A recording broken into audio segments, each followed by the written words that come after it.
नमस्कार, मैं हरी, आप देख रहे हैं डिजिटल न्यूज झारखंड। आइए जानते हैं झारखंड के प्रमुख खबरों के बारे में। इससे पहले से छोटी सी निवेदन की अगर आप चैनल में नए हैं तो चैनल को सब्सक्राइब अवश्य कर लें ताकि झारखंड के हर छोटी बड़ी खबर आप तक पहुंचा सकें। तो चलिए शुरू करते हैं आज की पहली और बड़ी खबर से। सचिवालय घेरने निकले भाजपाइयों पर धुरवा में लाठीचार्ज, छोड़े गए आंसू गैस के गोले तो वहीं जमकर हुआ बवाल। दरअसल बता दो, झारखंड में हेमंत सोरेन सरकार की नीतियों के विरोध में भाजपाइयों के हल्ला बोल और सचिवालय घेराव कार्यक्रम के दौरान मंगलवार को धुरवा में जमकर बवाल हुआ। बता दो, हेमंत हटाओ झारखंड बचाओ के नारे के साथ हजारों की संख्या में धुरवा गोलचक्कर के पास लगी पुलिस की बैरिकेडिंग को तोड़ने की कोशिश कर रहे भाजपाइयों को पुलिस ने लाउडस्पीकर से चेतावनी दी। आपको बता दो, पुलिस की चेतावनी के बाद भी भाजपा कार्यकर्ता नहीं माने और पुलिस बैरिकेडिंग को तोड़ने की कोशिश करते रहे। इसके बाद पुलिस ने भाजपा कार्यकर्ताओं के तितर बितर करने के लिए वाटर कैनन का इस्तेमाल किया। वाटर कैनन की बौछार के सामने भी भाजपा कार्यकर्ता डटे रहे और लगातार हेमंत हटाओ झारखंड बचाओ का नारा लगाते हुए बैरिकेडिंग तोड़ने का प्रयास कर रहे थे। वहीं बीजेपी के सचिवालय घेराव कार्यक्रम के दौरान लाठीचार्ज में 30 बीजेपी कार्यकर्ता समेत चतरा सांसद सुनील सिंह भी घायल हो गए हैं। वहीं पथराव में एक IPS अधिकारी को चोट आई है। सभी का इलाज पारस हॉस्पिटल में किया गया। झारखंड कैबिनेट की बैठक 17 अप्रैल को होगी। इसमें कई महत्वपूर्ण निर्णय लिए जाएंगे। दरअसल आपको बता दूं, मंत्रिमंडल सचिवालय एवं निगरानी विभाग सूत्रों के मुताबिक कैबिनेट की बैठक 17 अप्रैल 2023 को अपराह्न 4 बजे होगी। यह बैठक झारखंड मंत्रालय प्रोजेक्ट भवन स्थित मंत्री परिषद कक्ष में होगी। आपको बता दूं, इस बार की कैबिनेट में सरकारी कर्मचारियों की महंगाई भत्ते में बढ़ोतरी का निर्णय लिया जा सकता है। केंद्र सरकार अपने कर्मचारियों की महंगाई भत्ता पहले ही बढ़ा चुकी है, उसी अनुरूप राज्यों में भी इसे बढ़ाया जाना है। झारखंड बोर्ड 8वीं कक्षा की परीक्षा का एडमिट कार्ड जारी, आप कर सकते हैं डाउनलोड। दरअसल बता दूं कि झारखंड एकेडमिक काउंसिल जैक ने 8वीं कक्षा की परीक्षा 2023 के लिए प्रश्न पत्र जारी कर दिए हैं। परीक्षा के लिए पहले से पंजीकृत छात्र छात्राएं इसे आधिकारिक वेबसाइट jack.jharkhand.government.in के माध्यम से डाउनलोड कर सकते हैं। दरअसल बता दूं कि एक आधिकारिक अधिसूचना के अनुसार जैक 8वीं की परीक्षा 13 अप्रैल को 2 पालियों में आयोजित की जाएगी। पहली पाली सुबह 9:45 से दोपहर 1 बजे तक होगी। वहीं दूसरी पाली दोपहर 2 बजे से शाम 5:15 तक होगी। पहली पाली में हिंदी, अंग्रेजी और अन्य भाषाओं के प्रश्न पत्र होंगे।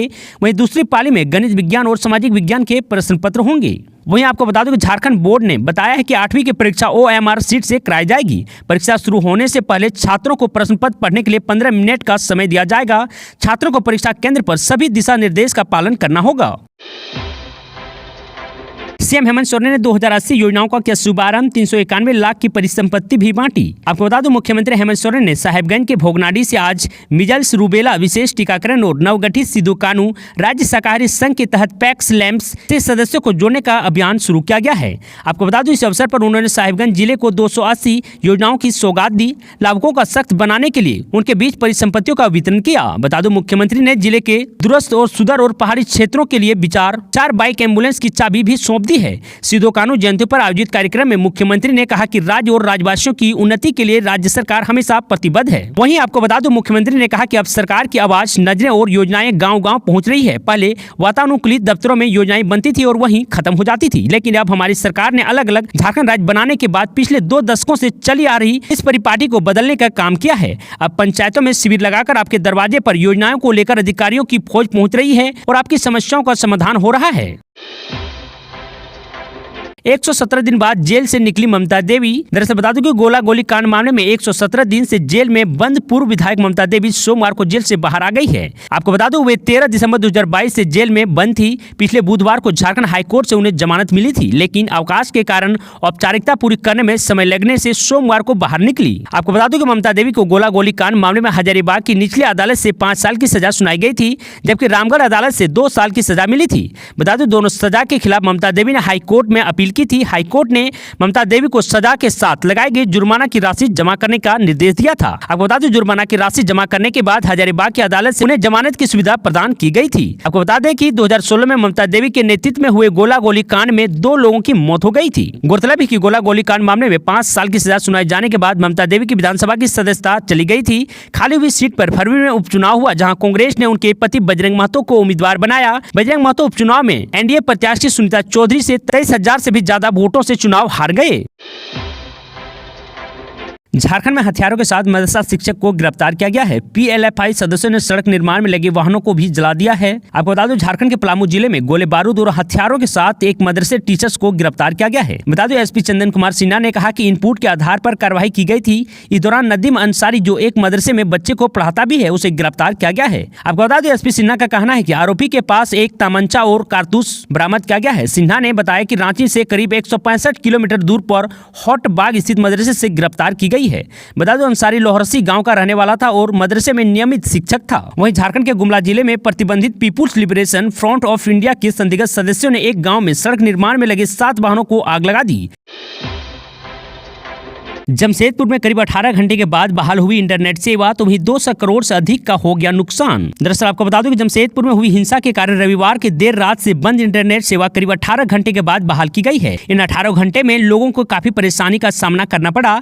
जानकारी के अनुसार शहर में बाजार को 180 से 200 करोड़ रुपए का नुकसान हुआ है। आपको बता दूं हिंसा और ना भड़के इसके लिए रविवार को देर रात जिला प्रशासन ने पूरे शहर की इंटरनेट सेवा को सुरक्षित दृष्टि से बंद करा दिया था। आपको बता दूं रविवार शाम को सोमवार पूरे दिन शहर में तनावपूर्ण माहौल का बना हुआ था। सोमवार शाम 6:30 बजे के बाद इंटरनेट सेवा बहाल की गई थी। आपको बता दूं 10 मिनट के बाद एक बार फिर से बंद किया गया था। हालांकि शाम के करीब 7 बजे से इंटरनेट सेवा को सामान्य कर दिया गया है।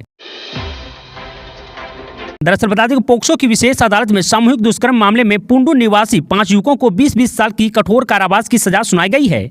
साथ ही अदालत ने पांचों पर 20-20 हजार रुपये का जुर्माना भी लगाया है। घटना को लेकर बुंडू थाने में 29 जनवरी 2019 को प्राथमिकी दर्ज कराई गई थी।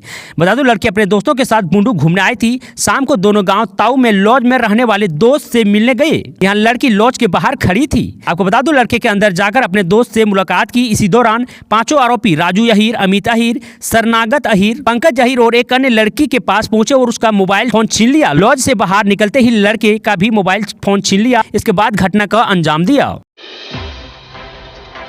दुमका में कांग्रेस का जन सत्याग्रह अभियान शुरू। अविनाश पांडे बोले बीजेपी से सावधान रहना। दरअसल बता दो कांग्रेस के झारखंड प्रभारी अविनाश पांडे ने कहा है कि केंद्र में बैठी बीजेपी की तानाशाही सरकार के निर्णय और इनके इरादे के विरोध में प्रदेश की जनता को जागरूक करने के लिए कांग्रेस पूरे प्रदेश में जय भारत सत्याग्रह अभियान छेड़े हुए हैं।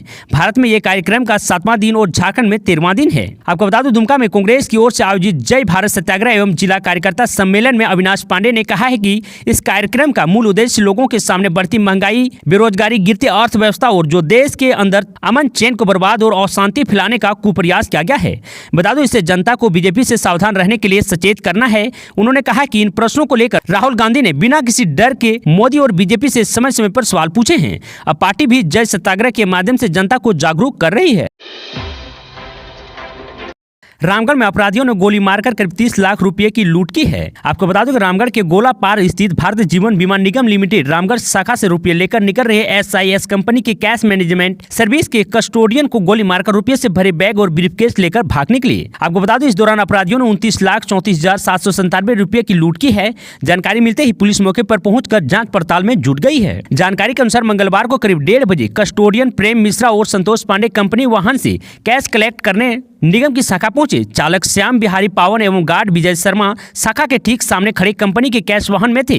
उसी दौरान कैश रिसीव कर दोनों कस्टोडियन शाखा से निकलकर वाहन की ओर बढ़े। इसी क्रम में पूर्व से शाखा के बाहर घात लगाए अपराधी दोनों कस्टोडियनों पर गोली चलाने लगे, जिसमें प्रेम मिश्रा की जांघ में गोली लगी। जब तक लोग और कंपनी के वाहन में बैठे गार्ड और चालक कुछ समझते अपराधी कस्टोडियनों के हाथ में रुपये से भरे बैग और ब्रीफकेस छीनकर भाग निकले।